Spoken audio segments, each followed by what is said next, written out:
Hello and welcome to the first episode of StillPoint Logic podcast. My name is Hila and I want to thank you for being here with me at the very beginning.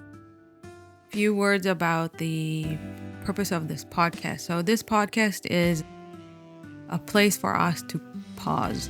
And I know we say that a lot about a lot of things, but I do think this can be our little 20-minute zone where in the middle of the noise, we take a second and space to think about things that aren't making us feel good and try to discover a sense of calmness and clarity. The truth is that life rarely quiets down. The noise and the motions and the pressure around us, they're always there. But once in a while, we have that kind of feeling in our gut that something needs to change. And we need to find a moment of stillness. A little breath where the spinning slows down just enough for something to make sense again. The noise is always there. But within that noise, there are moments when we realize we need a shift to a different perspective to help us step outside the noise, even briefly. And in that shift, we sometimes feel a still point and understand what is happening and how we want to proceed. That's what this podcast is. A moment to pause, reflect, and see your experience from a different angle. Not because life suddenly becomes calm and simple, but because a new perspective can change how we carry the noise and how the noise carries us. And in that stillness, we can find clarity, compassion, and sometimes even courage. In this podcast, we'll use the tools of logic-based therapy and the long tradition of philosophy to explore the beliefs that shape our emotions. We'll try to recognize hidden assumptions and practice reframing them into something more supportive and truthful. All you need to do is listen with a little bit of curiosity. Even if you have a lot of doubt, I'll take it. The goal isn't you judging your thoughts as we go. It's just a practice in getting to know them. And today, because it's our very first episode, I want to share 3 things with you. 1, what this podcast will be and how it can serve you. Number 2 is why do I think philosophy and logic-based therapy in particular can serve us and in the way of navigating our emotional lives. And 3, I want to try and guide you through a reflection exercise to help you begin noticing the beliefs beneath your own thoughts. This podcast will be short enough to fit into everyday life, but deep enough to try and spark real change. Some weeks we'll explore common struggles that I think we all go through, like thoughts about self-doubt, comparison, fear of failure, and grief. In other weeks, I'm hoping to step back a bit and look at philosophy and some feelings that we have from a broader point of view. But I want you to know something important. This practice is not about perfection. We're not trying to control our emotions in a perfect way. And it's not about fixing yourself because you are not broken. And it's not thinking yourself to positivity. I think life is more complex than that. Instead, this space is about understanding the hidden patterns of thoughts that drive our emotions, and then asking whether those patterns are really serving you. The beauty of logic-based therapy is that it gives you an actual structure to rebuild your beliefs by helping you to find rational, compassionate, life-affirming perspectives that you can actually live by. So if you've ever felt caught in a loop of worry, or if you've struggled with this voice in your head that tells you you're not enough, or if you've wrestled with anger or fear, you're in the right place. At a high level, here's what that looks like. Notice the emotion. What are you feeling now? Where do you sense it in your body? Pay attention to what you're feeling and where it shows up in your body. If naming it feels tricky, take it easy on yourself. That's normal. I know it's hard to define our feelings. You might find it helpful to use a wheel of emotions as a guide. Sometimes it's just easier to choose from options than to define a feeling on your own. You can pause the episode now and search for it online, then come back with an answer. Otherwise, let's continue. The next step is to notice the thought behind it. What story are you telling yourself? Often our feelings are connected to a story we tell ourselves. Trying to zero down on the story helps us understand the emotion. Next step is we try to question the story. Ask yourself, is this story that I'm telling myself really true? Am I seeing the whole picture? Is it helping me? The next step is trying to find a more helpful perspective. Try to look for a kinder, wiser way to view the situation. Something that supports you instead of judges you or holds you back. And the last step is try to take it into action.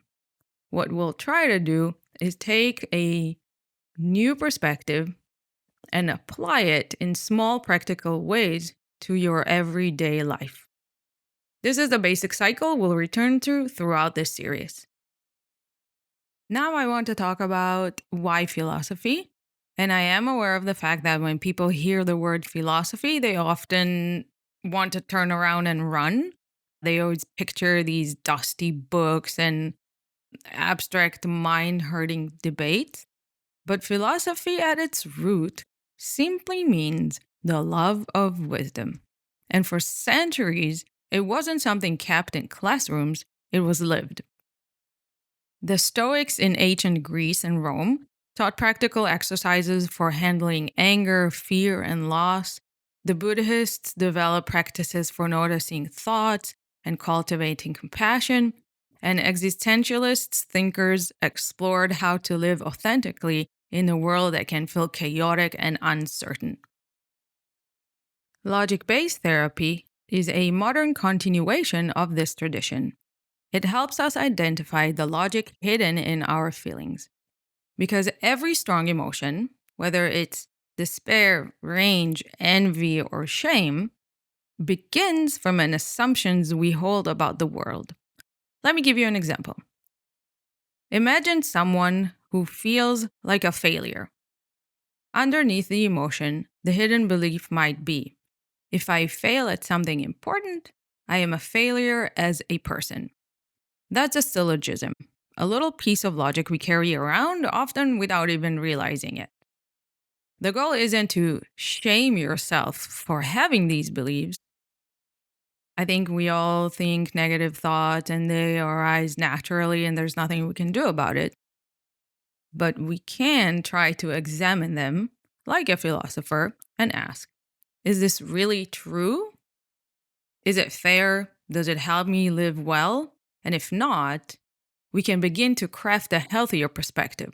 Something like, my worth is not defined by one outcome. Failure is just part of growth and I can learn from it. When you shift the underlying belief, the emotion itself begins to change. And that's the power of philosophy applied to daily life. To make this sound practical, let me share a little story. A client once told me that every time she made a mistake at work, she would replay it for days and days in her head. A typo in an email, missed deadline, if she had to repeat the same sentence twice during a meeting. Every time something like that happened, she felt catastrophic. When we looked closer, we discovered that her hidden belief was, if I make mistakes, people will see I'm incompetent, and if I'm incompetent, I don't deserve respect. To break this down even more, the hidden belief is the following. And this is the irrational syllogism. People who make mistakes are incompetent. Incompetent people do not deserve respect. Therefore, if I make mistakes, I do not deserve respect. Now, when listening to this for the first time, it might sound like it's making sense, but if you listen to it again, you will understand how heartbreaking this kind of logic is. Because once we put the belief into words, it became very clear how extreme it was. So, what we did together is we worked to reshape it into something more compassionate.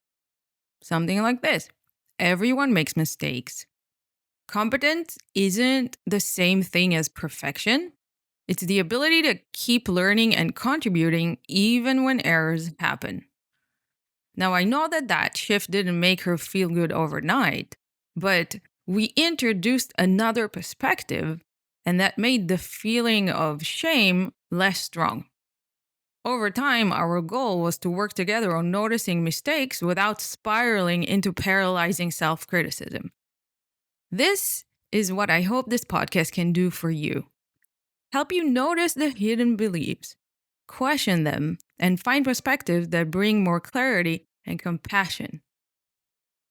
Now, I'd like to guide you through a short reflection. This might sound like a repetition, but now I want you to concentrate on yourself. If you're walking or driving, just listen. If you're in a quiet space, you may want to close your eyes. Let's just take a few quiet moments together. Take a slow, steady breath in and out. Let your shoulders soften and let the air move through your body as a small reminder that you're alive and safe in this moment and you can concentrate on your thoughts. Now think of a recent moment when you felt something strong. Maybe it was stress, anger, shame, sadness, or just a vague tightness that sits in your chest when things feel off.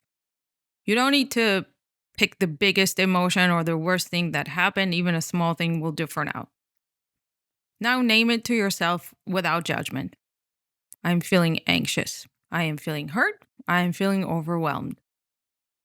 Each of these emotions carries a story beneath it, a belief that fuels it. Let's try to explore a few together. When you feel anxious, the hidden belief might be, if I can't control everything, something bad will happen. Or if I'm not prepared for every outcome, I'll fail. A more helpful perspective could be, I can't control everything, but I can handle what comes. When you're feeling ashamed, the belief might sound like, if I make a mistake, I'm a failure. Or if people see my flaws, they'll stop caring about me. A kinder perspective might be, mistakes are evidence that I'm learning, not proof that I'm unworthy. Being real connects me to others more than pretending ever could. When you feel sad or lost, the hidden belief might be, if something ends, I've failed. Or if I'm alone, it means that I'm not lovable. A healing perspective could be, endings are part of growth, they make space for what's next. Or alone is not the same as unloved. Connection starts with me, and I have more opportunities.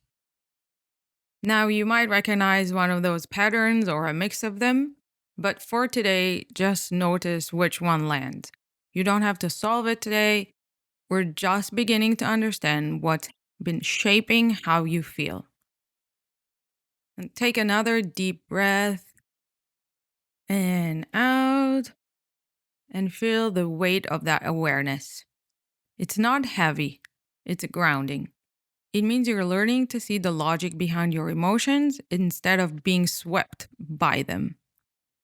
That's the heart of what we'll practice here over and over again. Notice the hidden logic and reframe. Because each time you notice a belief and you hold it, you loosen its grip on you. And over time, that understanding becomes some kind of freedom. It's the freedom to respond differently and the freedom to tell yourself a truer story.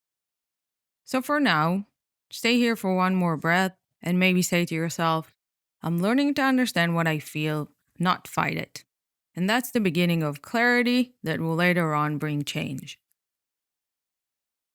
And here we are at the end of our first episode.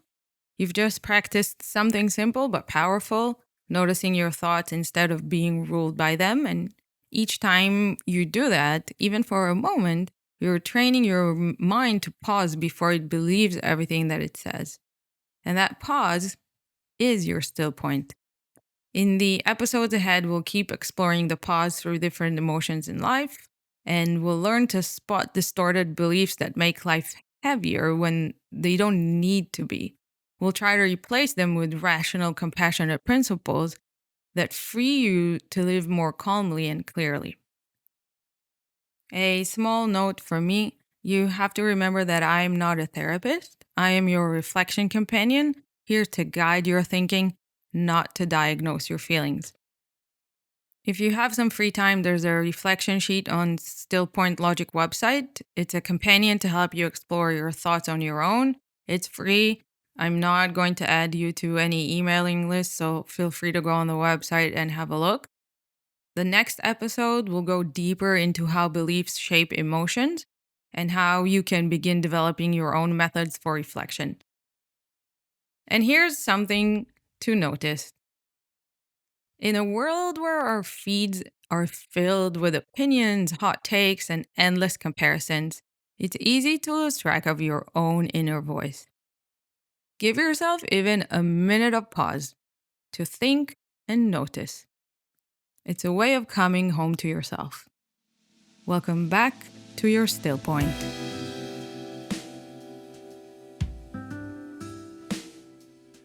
I want to thank you for listening. The reflections in this podcast are inspired by logic-based therapy, a philosophical counseling model developed by Dr. Elliot D. Cohen. I'm a certified logic-based therapy consultant, and what I share here is my own perspective on its principles. This podcast is meant for reflection and learning and isn't a substitute for professional mental health. Take care, and I'll see you next time at your still point.